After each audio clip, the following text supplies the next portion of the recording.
y'all, and welcome back to my Simple Intentional Life. I'm Janet, and in case you're wondering, I'm back. So today I thought I'd like to talk to you about some top bad money habits that I've been making lately that are slowing down my progress on my baby step 3 emergency fund. Now, I did tell you at the beginning of the year that I am debt free and I've managed to stay out of debt. But I was really gung-ho those first few months of the year saving up for emergency fund because I pretty much just moved everything from the snowball into emergency fund for the most part. But now I'm starting to realize we have a lot to do in the house. The girls are getting ready for college. My car is getting older, so on and so on and so on. So I'm getting a little bit discouraged, and I've been finding myself making some bad money habits that have been slowing down my progress, even though my goal for the year was $10,000 in my emergency fund, and I've already met that. But I feel like I'm not really motivated to get ahead of the game. So let me tell you what I've been doing lately that is really not working for me. Number one, I've been using my debit card for almost everything. Now, this isn't a bad thing because it is at least connected to my checking account. So if there's no money, the debit card isn't going to work. However, I've been using it for a cup of coffee. I've been using it for random shopping sprees. And the problem here is that I'm not really aware of how much cash I'm spending. Even though the money's being taken out of my account, and even though I know that if I don't have the cash, it's not going to work, the problem for me is that I know the cash is there because I also keep months in advance for my son's daycare so that when it's electronically withdrawn, it doesn't, bounce. So my fear is that just spending, and then I go back at the end of the week or at the end of 2 weeks and I kind of balance the books. In reality, I'm not really budgeting if I'm just spending willy-nilly. And I've never even mastered the cash envelope plan because I did buy Savvy Sense wallet, I did make my own dividers, I did even try to put money in there. But what was happening for me was that I was just shifting money around.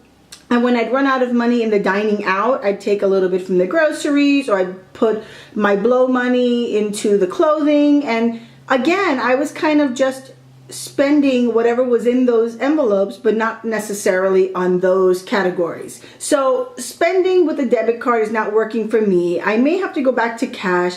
I'm not really sure what to do. But I do make a budget every month and I do have an idea about what amount of money is in each category to spend, but I haven't been really good about keeping to those limits. So if you guys have any ideas, please let me know in the comments below. Number 2, thinking that because I work hard, I deserve a certain thing. Now, I'm not really too bad with this because I realize that, everybody works hard in their own way and we all are deserving of things. But I sometimes will justify purchases by saying, you know what, I really had a long day, it was 10 hours in the office and 1.5 hour commute. I think that, I'm going to go to eat out and I'll stop on the way home and get whatever. And these kinds of thoughts, even though they're not for huge amounts of money, the problem is that they do add up. And over the course of a month, I may be spending based on justification with I deserve it quite a bit. And, I haven't really figured out the exact amount that I've spent in a month, but I want to say it's probably at least $5 to $10 a week that I'm doing that. So we're looking at, $20 to $40 in a month, which could easily go to a specific category, towards a sinking fund or towards my emergency fund. So even though I don't have to be as strict because we're out of debt, my issue here is I still want to have good money habits, and this one is bringing me down. Number 3, banking on money that I haven't received yet. So for those of y'all that get paid every 2 weeks and you happen to get paid on Thursdays like me, August is a month of 3 paychecks. What that means is that in the back of my mind on August 1st, I knew that by the 3rd paycheck towards the end of the month, I would have an extra paycheck of fund money. So what that means is that I made a purchase, and I'll have to come clean, earlier this month, banking on that extra paycheck that I was going to get today. Now, thankfully, it's here and it's in my account and it'll be paid off. But what if for some reason something came up and I needed that money for something else, something more important? Now, I will tell you what I bought was a Dyson vacuum cleaner. If you have a Dyson, you realize why I wanted one. We do have 2 vacuum cleaners, people. It's not like we don't have vacuum cleaners in the house, but I find that either, it tangles with cat hair or it doesn't have great suction. It's hard to clean. It's hard to get bags and pieces for. One is bagless and one is bagged. And we paid a lot for these vacuums, but somehow they don't work well. So I've been hearing about Dyson. I finally broke down and got one mid-month before this check arrived. So a bad money habit that you don't want to get into is banking on money that you're expecting, but you haven't gotten just yet. So make sure that you avoid this mistake that I made, which is buying in advance of having the actual cash in your account to pay for it. Now, this will get paid off today, but I still felt very uneasy these past couple of weeks until this check arrived. So that is something that you can avoid if you just decide, if I have the money, I'll go buy it. If I don't buy it. Number 4, shopping for entertainment. Aren't we all guilty of that at some point? It's either that or shopping because of emotions or, stress or anger or excitement.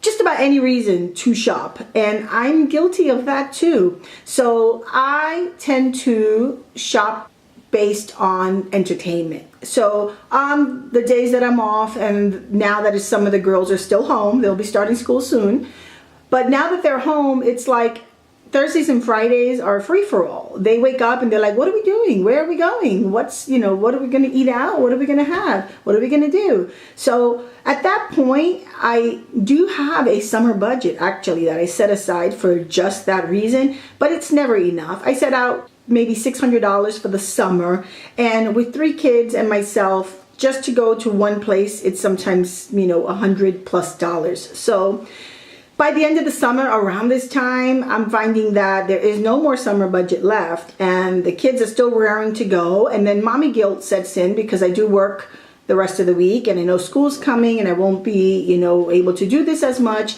So what happens? I decide that I'm gonna go shopping. Now, thankfully, my girls are into thrifting, and I may do a vlog on that one day when they go thrifting, because we do go to our local Goodwill fairly frequently. In fact, they already recognize us. So in that sense, it's not that bad, and technically it falls under clothing money, which I do have a sinking fund for. But at the end of the summer, when I know I have school shopping coming up and I'm trying to save as much money for the fall expenses that are going to come in, when we go to Goodwill, I'm pretty much pulling out that debit card again and buying them, a few pieces that they just had to have.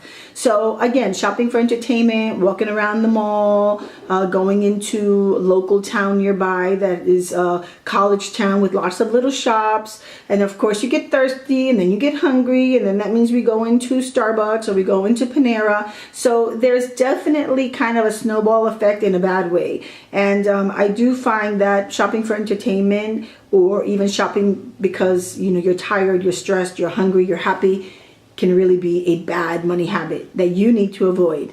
So I'm going to be better about that. Thankfully, the kids will be back in school next week and I can rein this in. Right. Number 5, I think we're on 5, is justifying purchases because of an upcoming event. So we already talked about justifying the purchase because we know that we work hard or that we deserve it. But now I'm talking about, let's say you have a wedding coming up or a vacation in 2 months, and you're like, I feel like I want to shop. I really shouldn't shop, but hey, I've got this vacation coming up, and you know what? I'm going to need flip-flops.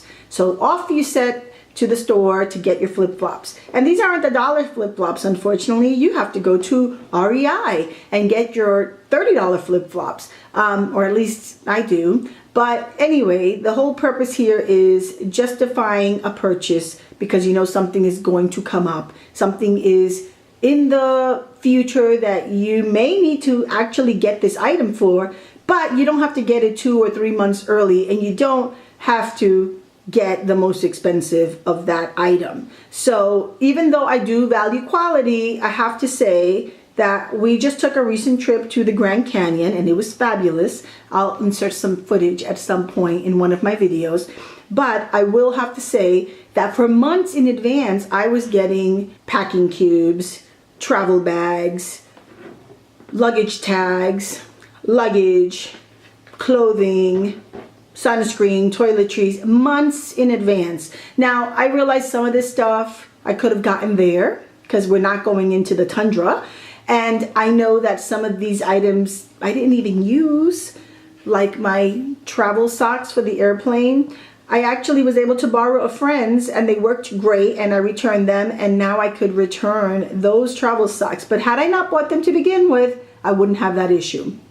So don't justify a purchase just because there's a legitimate event or circumstance coming up down the pike that you know you're going to need this item for. Wait until you get closer to that and wait until you think about whether you actually really need this item. I get caught up in the whole shopping thing and the excitement of the trip, and I buy a lot of stuff that I probably don't need. For example, snacks. It's not like the airport has any snack places to buy food or water.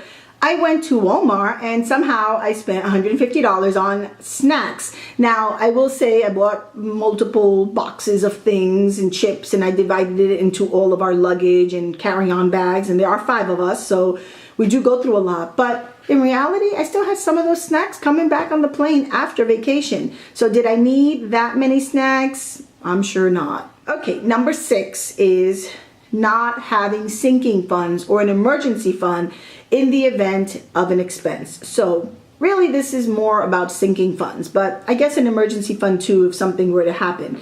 I will be making a video on my sinking funds so far now that we've passed mid-year. But I wanted to let you guys know that not having an emergency fund and not setting up sinking funds for things you know you're going to need is a bad money habit.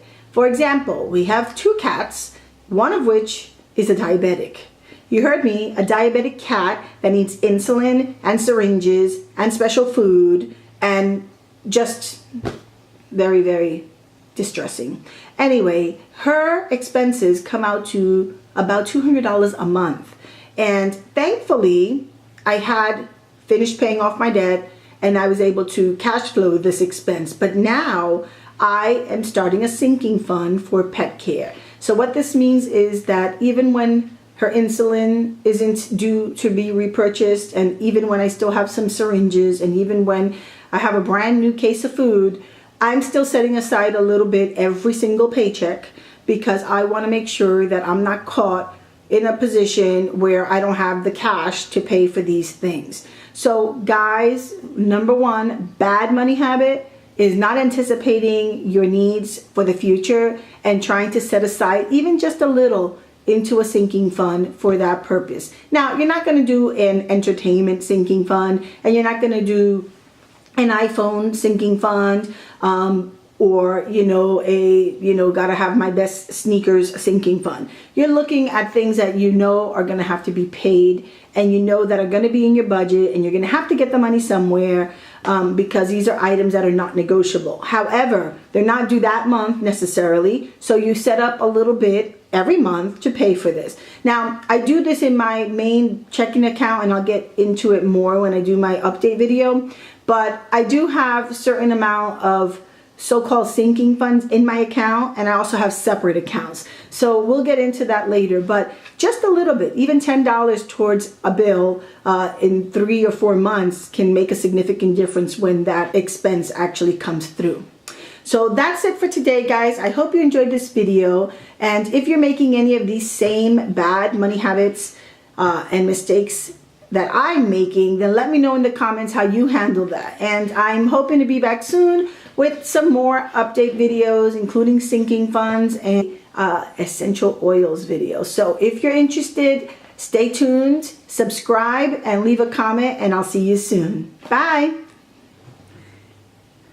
What is this? Really, Marvel, right now? Okay, I have a cat here who's trying to move my camera.